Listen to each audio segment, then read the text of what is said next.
साथियों नमस्कार। आज की इस वीडियो में हम जानेंगे मद्रास हाई कोर्ट के एक अहम फैसले के बारे में, जिन्होंने क्रिप्टो करेंसी को लेकर के एक अहम फैसला दिया है। साथ में यह भी जानेंगे कि क्रिप्टो करेंसी का मतलब आपके लिए क्या कुछ होता है। मेरा नाम है रोहित कुमार सिंह और मैं एक अधिवक्ता हूं। तो चलिए शुरू करते हैं आज के इस वीडियो को।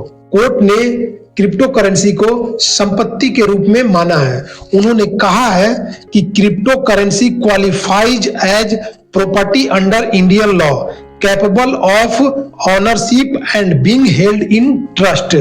मामला यह है कि एक निवेशक ने 2024 की बात है, ये एक निवेशक ने अपने प्लेटफॉर्म पर अर्थात वजीरेक्स प्लेटफॉर्म था, उसके माध्यम से 3532.30 XRP कॉइन इकट्ठे किए थे अर्थात खरीदे थे।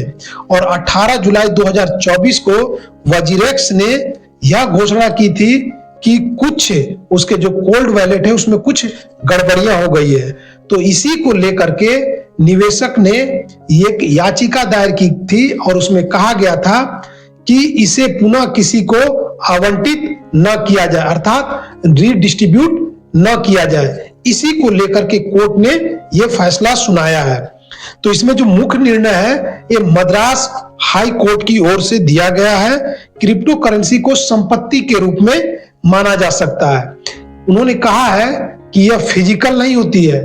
फिजिकल मतलब ये कोई हमें जो आंख से दिख सके ऐसी कोई ये करेंसी नहीं होती है जिसे हम छू सकते भी हैं।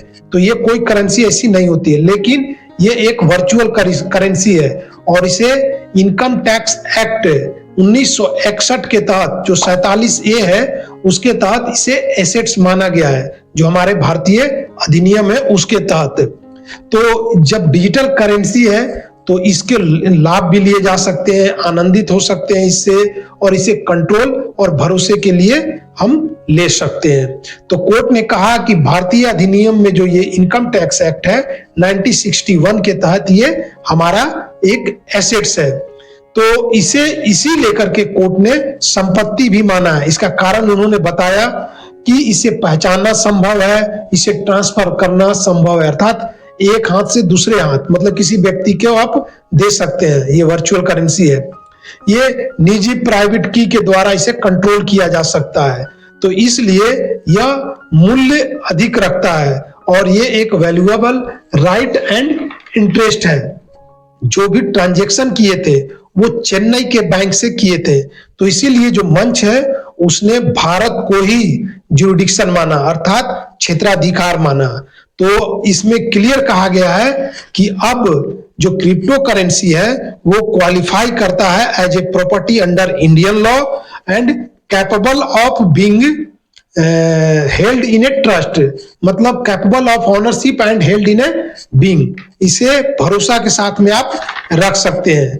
तो इस फैसले के कुछ महत्वपूर्ण प्रभाव भी देखने को मिल सकते हैं।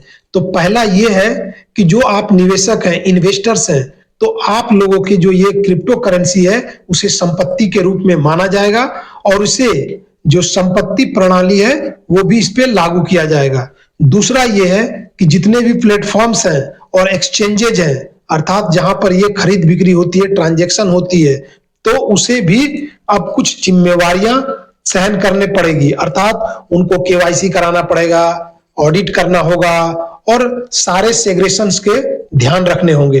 नेक्स्ट है कि जहां तक जो टैक्सेशन का सवाल है तो आने वाले समय में कुछ महत्वपूर्ण गाइडलाइन अर्थात सख्त गाइडलाइन आपको देखने को मिल सकता है क्रिप्टो करेंसी को लेकर के। और यदि आप निवेश कर रहे हैं तो इसमें प्लेटफॉर्म की विश्वसनीयता का जरूर ध्यान रखें। आप किस प्लेटफॉर्म पे कर रहे हैं इसका ध्यान जरूर रखें। आपको बता दें कि क्रिप्टो करेंसी पहले हमारे देश में मान्य नहीं था, लीगली ये टेंडर के रूप में नहीं था, लेकिन फिर भी ट्रांजैक्शन होते थे और उस पे जो टैक्स लगते हैं वो बहुत हाई टैक्स लगते थे। अर्थात जब आप किसी भी तरह का कोई क्रिप्टो करेंसी खरीदते हैं, जैसे बिटकॉइन हो गया, इथेरियम हो गया, सोलान हो गया, एटसेट्रा, तो जब आप इसे खरीदते हैं तो उसके ऊपर अगर आपको जो कुछ भी लाभ हुए, मानो 1 लाख रुपया आपने लाभ कमाया, तो उस पर 30% तो आपके टैक्स ही कट जाते थे। ठीक है। तो बहुत हाई टैक्स था हमारे भारत में, वो अभी भी है, लेकिन जब आप फ्यूचर एंड ऑप्शंस में करते थे अर्थात दूसरे डोर से, तो आपकी ये टैक्स नहीं लगती थी। तो ये कुछ इसमें होता था, लेकिन ये लीगल टेंडर के रूप में माना नहीं जाता था, संपत्ति नहीं माना जाता था। लेकिन अब भारत में भी इसको लीगल टेंडर के रूप में माना जाएगा, क्योंकि ये वर्चुअल है तो लीगल टेंडर की क्या सवाल है, लेकिन इसकी मान्यता इसको दी गई है। इसकी जो मान्यता है वो मद्रास हाई कोर्ट ने निश्चित किया है।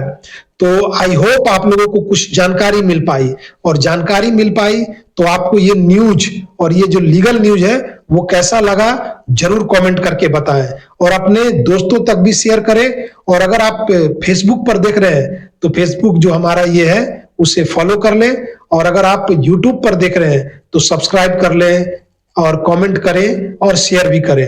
तो फिर मिलते हैं नई जानकारी के साथ, तब तक के लिए जय हिंद, भारत माता की जय।